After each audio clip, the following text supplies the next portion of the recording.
ማስረጃዎቹን አወጣ። ፓብሎን ወንጀለኛ ነው ተብሎም ተከሰሰ። ከፓርላማም ተባረረ።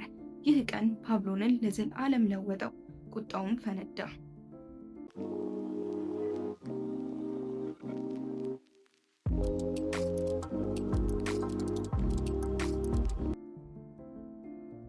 አንድ ሰው ነበር፣ ድሃ ቤተሰብ ውስጥ የተወለደ ነገር ግን ዓለምን ሁሉ ለመቆጣጠር ህልም የነበረው ሰው። አንድ ሰው ነበር በዓለም ታሪክ ውስጥ ካሉ እጅግ አደገኛ የእጽ አዘዋዋሪዎች አንዱ። ስሙ ፓብሎ ኤስኮባር ይባላል። ዛሬ የዚህን የሰው ታሪክ እንነግሮታለን፣ ከልጅነቱ ጀምሮ እስከ ሞቱ ድረስ። እስከዚያው ላይክ፣ ሼር፣ ሰብስክራይብ ያደረጉ ይጠብቁ።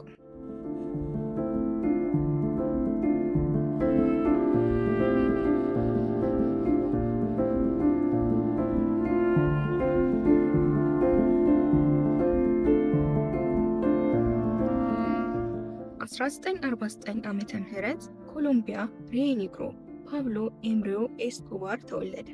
አባቱ ገበሬ ነበር፣ እናቱ ደግሞ መምህርት። ቤተሰቡ ድሃ ነበር፣ ግን ፓብሎን ልቡ ትልቅ ነበር። ከልጅነቱ ጀምሮ አንድ ነገር ይናፍቀው ነበር፣ ሀብት። ጓደኞቹ ይናገሩ ነበር፣ ፓብሎን ሁልጊዜ ይለን ነበር፣ ሀብታም እሆናለሁ ወይ ደግሞ ሞቼ እኖራለሁ። በወጣትነቱ ፓብሎን ትናንሽ ወንጀሎችን ጀመረ። መቃብር ድንጋዮችን ይሰርቅ ነበር። ከዚያ ያሻሽልና ይሸጣቸው። መኪናዎችን ይሰርቅ ነበር። ኮንትሮባንድ ዕቃዎች የሚያዘዋውር ነበር። ነገር ግን ይህ ሁሉ ለፓብሎን ትንሽ ነበር፣ እቅዱም ትልቅ ነበር።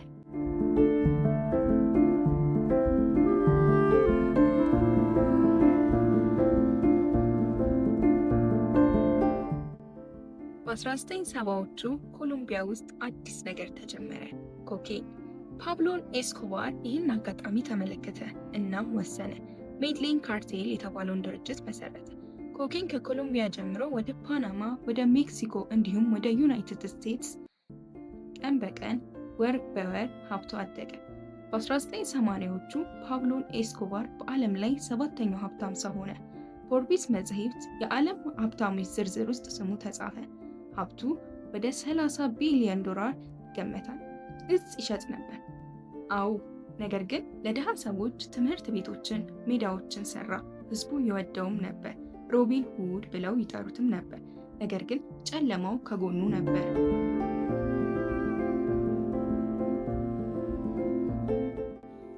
ፓብሎን ኤስኮባር 2 ቃላቶችን ብቻ ያውቅ ነበር፣ ፕላታኦ ፕሎሞ፣ ገንዘብ ወይ ጥይት። ፖሊስ ቢሆን፣ ዳኛ ቢሆን፣ ፖለቲከኛ ቢሆን ወይ ይሸቀጣሉ ወይ ይገደላሉ። 3 የኮሎምቢያ ፕሬዝዳንታዊ እጩ ተወዳዳሪዎች ተገደሉ። የፍትህ ሚኒስትሩ ፍርድ ቤት እንዲሁም የሲቪል አውሮፕላኖች ፈነዱ። 107 ሰዎችም ሞቱ። ሜድሊን ከተማ ዓለም ላይ ካሉ እጅግ አደገኛ ከተሞች አንዷ ሆነች። በ1989 ዓመተ ምህረት ኮሎምቢያ ውስጥ ከ25000 በላይ ሰዎች በዓመት ይገደሉ ነበር። ህዝቡ ይፈሩት ነበር፣ ይጸየፉትም ነበር። ፓብሎ ኤስኮባር ሀብትና ስልጣን ብቻ አልበቃውም፣ ፖለቲካ ፈለገ። በ1982 ዓመተ ምህረት የኮሎምቢያ ፓርላማ አባል ሆነ። ህዝቡን እረዳችኋለሁ አለ። ድሃ ሰፈሮችንም ሰራ፣ ህፃናትንም ደገፈ። ነገር ግን መንግስት አሳልፎ ሰጠው። የፍትህ ሚኒስትሩ ማስረጃዎቹን አወጣ። ፓብሎን ወንጀለኛ ነው ተብሎም ተከሰሰ። ከፓርላማም ተባረረ። ይህ ቀን ፓብሎንን ለዘላለም ለወጠው። ቁጣውም ፈነዳ።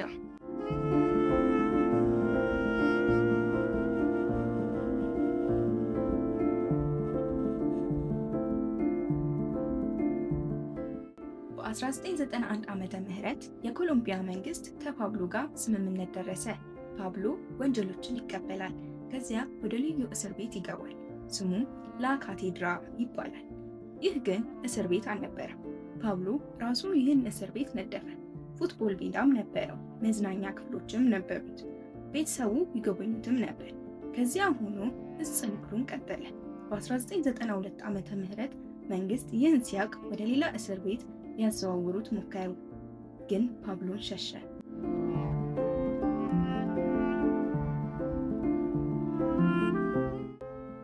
አሁን ዓለም ሁሉ ፓብሎንን ይፈልጉታል። የኮሎምቢያ ፖሊስ ይፈልገዋል፣ ሲአይኤ ይፈልጉታል፣ ዲኢኤ ወይም የአሜሪካ የእጽ ቁጥጥር ይፈልጉታል። ፓብሎን ሸሽቶ ሜዴል ከተማ ዙሪያ ሄደ። ህዝቡን ይጠቀም ነበር፣ ቤት ለቤት እየቀያየረ። ነገር ግን ቤተሰቡን ይናፍቅ ነበር። ስህተቱ ምን ሆነ? ታህሳስ 1993 ዓመተ ምህረት ፓብሎ ለልጁ ስልክ ደወለ። ፍቅሩን ነገረው። ደስተኛም የሆነ ይመስላል። ነገር ግን ፖሊስ ጥሪውን እየተከታተለው ነበር። ሜድሊን አንድ ህንፃ ውስጥ ነበር። ፖሊስ ህንፃውን ከበበ። ጥይቶችም ተተኮሱ። ፓብሎ ኤስኮባር ጣሪያው ላይ ሸሸ። ታህሳስ 2 1993 ዓመተ ምህረት ፓብሎ ኤስኮባር ሞተ። እድሜው 44 ዓመት ብቻ ነበር።